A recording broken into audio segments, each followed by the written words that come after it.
नमस्कार, आप देख रहे हैं बीपी जोश और हमारे साथ अरवल विधानसभा के पूर्व विधायक चित्तरंजन शर्मा जी मौजूद हैं, जो कि पहचान के कोई मोहताज नहीं हैं। तो सबसे पहले सर आपका स्वागत है। जी धन्यवाद।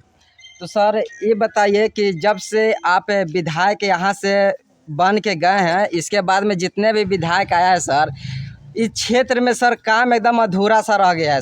वो बात नहीं है, देखिए हर आदमी का काम करने का कैपेसिटी अलग अलग होता है।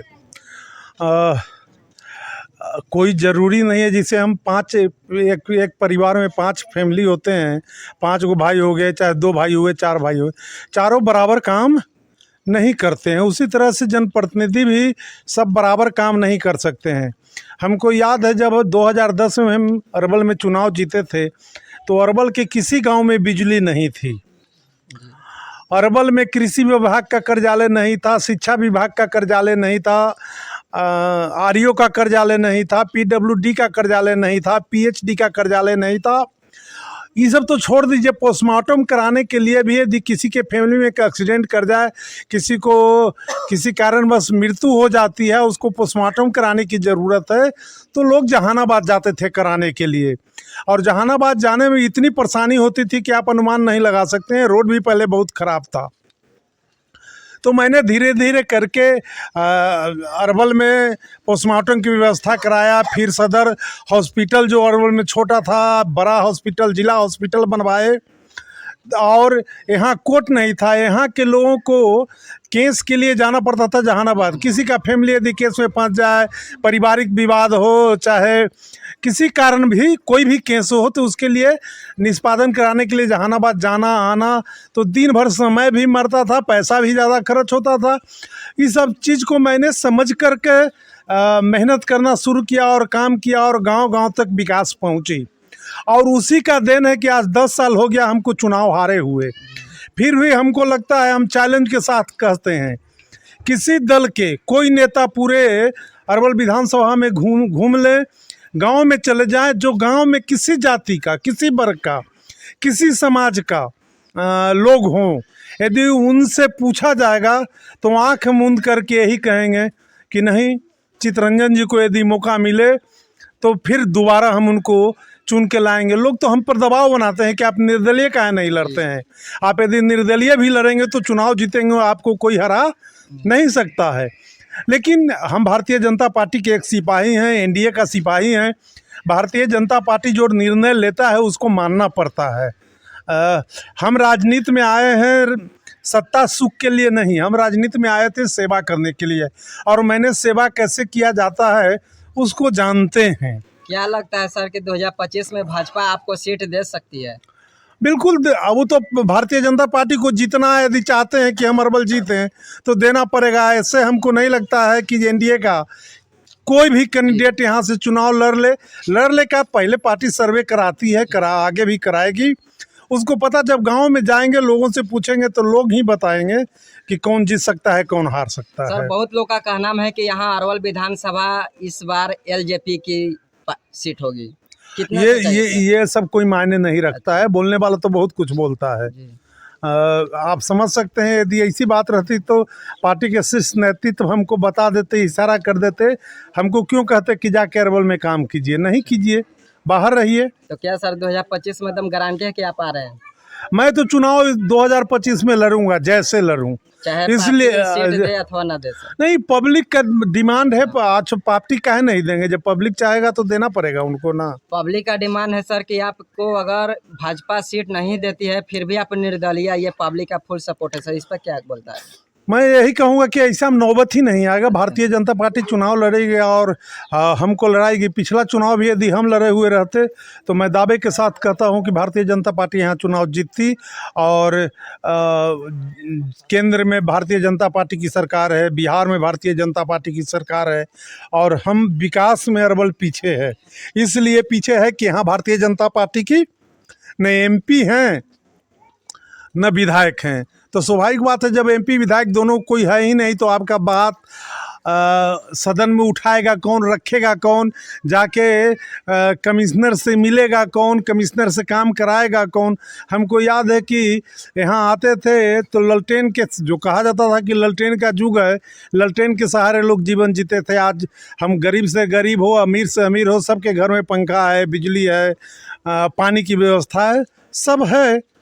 तो मैंने इसी व्यवस्था बनाया था और हमको लगता है कि जो हम काम छोड़ के गए हैं वहीं पर गाड़ी अटक गई है, उससे आगे कुछ बढ़ा नहीं है। सर अगर आप 2025 में आते हैं तो आने वाला पीढ़ी के लिए आप क्या पहला कदम उठाइएगा सर? देखिए, यहाँ बहुत ज़्यादा कुछ करने की ज़रूरत नहीं है। सबसे ज़्यादा ज़रूरी यदि कोई चीज़ पर है काम करने का, तो जो शिक्षा पर बहुत पैसा, किसान हो, मजदूर हो, जो अपने बच्चे को पढ़ाने में, अब विश्वास तो सरकारी स्कूल पर किसी को है नहीं, सब अपने बच्चों को भेजते हैं प्राइवेट में। और प्राइवेट में जिस स्कूल में आप एडमिशन कराते हैं वही स्कूल के लोग ड्रेस भी देंगे, किताब भी देंगे और मनमाना पैसा का दोहन करते हैं। ऐसी व्यवस्था बनाने का प्रयास करेंगे कि किसी भी गांव में जो सरकारी स्कूल हो उसमें प्राइवेट की तरह पढ़ाई हो और गरीब से गरीब, अमीर से अमीर के बच्चे उसी स्कूल में जाके पढ़ें। सर अभी आप जिस रास्ते से नहर से गुजरे हैं सर कोरियम आने के लिए, वो रास्ता कितना डैमेज है सर आपको अंदाजा लग चुका है? और ये रास्ता आपके ही रीजन में बना है और उम्मीद भी है कि 2025 में ही बनेगा। आपके सिवा कोई विधायक उसमें हाथ भी नहीं लगा रहा है सर। हमको तो उस दिन भी याद है कि 10 नंबर नहर से जाते थे तो सतपुरा तक हम लोग का विधानसभा क्षेत्र पड़ता है। तो उसी नहर से कोरियम आना हो, चाहे 12 जाना हो, चाहे सतपुरा जाना हो, रास्ता वही है आपका। तो वो रास्ता भी बहुत गड़बड़ था, माने अनुमान नहीं लगा सकते हैं कितना ख़राब था। लेकिन उस रास्ता को उस समय भी हमने बनवाया था और आपका स्कूल पर आने वाला रास्ता को भी मैंने बनवाया था। लेकिन फिर वो रास्ता ख़राब हो गई। आज हम भी उसी रास्ते से जानबूझकर आए, इसलिए आए कि थोड़ा देखते हैं कि जो काम पहले हम छोड़ के गए थे उसमें कुछ प्रोग्रेस हुआ है कि नहीं हुआ है। तो हमको लगता है कि अभी 10 साल में जहां हम छोड़ के गए थे वहीं अरवल है, उससे आगे अरवल बढ़ा ही नहीं है। सर मेरा भी, हमारे गांव का भी मुद्दा है सर। सबसे पहले कि आप 2025 में आएगा, आपका गांव पूरा स्वागत करेगा। और सर गांव का एक मुद्दा है सर कि जो नली आप दिख रहे हैं सर, इसका पानी का निकासी है ही नहीं। किसी तरह हो सके आप इस समस्या को सर समाधान करने की कोशिश करिएगा। रास्ता आपको बताना होगा जी। किन्हीं व्यक्ति को इससे यदि परेशानी होगा तो उनको गोर पकड़ना पड़े, हाथ पकड़ना पड़े, पैर छूना पड़े, जैसे हो। मैं तो चाहूँगा कि रास्ता निकल जाए, सबका दुख का निवारण हो जाए और सभी लोग आए जाए, बढ़िया से एक जगह रहें, प्रसन्नचित होके और आगे बढ़ें। ये नहीं है कि अमीर अमीर होते जाए, गरीब गरीब होते जाए। सबको मौका मिलना चाहिए। अमीरी गरीब तो भगवान बनाते हैं, लेकिन हमको प्रयास करना चाहिए कि हम भी इतना तो खुशहाल जरूर रहें कि हम और मेरे आने वाला पीढ़ी बढ़िया से जीवन यापन कर सके। क्या सर 2025 में वो सड़क फिर आप ही के द्वारा बनाया जाएगा कि कोई और विधायक बनाएगा सर? देखिए, अब तो यहाँ के जनता जाने, हम थोड़े कुछ जान रहे हैं। पब्लिक यदि मौका देती है तो हम करेंगे, न जिसको पब्लिक मौका देके वो करेंगे। मालिक तो जनता है। हम तो यही कहते हैं, बड़े बड़े नेताओं को भी कहते हैं कि अरवल में आप जाइए, अरवल के लोगों से पूछ लीजिए, अरवल के लोग जिसको कहें उसी को मौका दीजिए आप। हम जानते हैं कि यदि अरवल के, आप तो NH के बगल में हैं, अरवल में बहुत से ऐसा गांव है जहां आप बहुत से लोगों से, इस गांव के भी कुछ लोग नेता हैं। मैंने उनसे पूछा कि जी अच्छा एक बात बताइए, सोनबरसा पंचायत में कितना गांव है?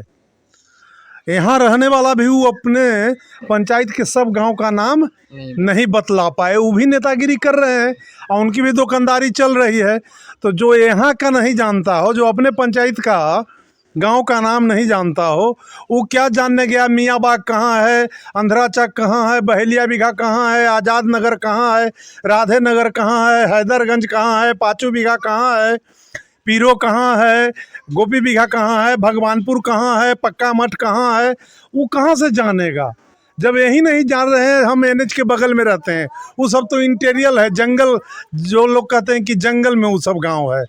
और वहाँ भी आप जाएंगे तो लोग से पूछेंगे तो वहाँ भी आपको दिखेगा कि विकास के काम 10 साल पहले हुआ है।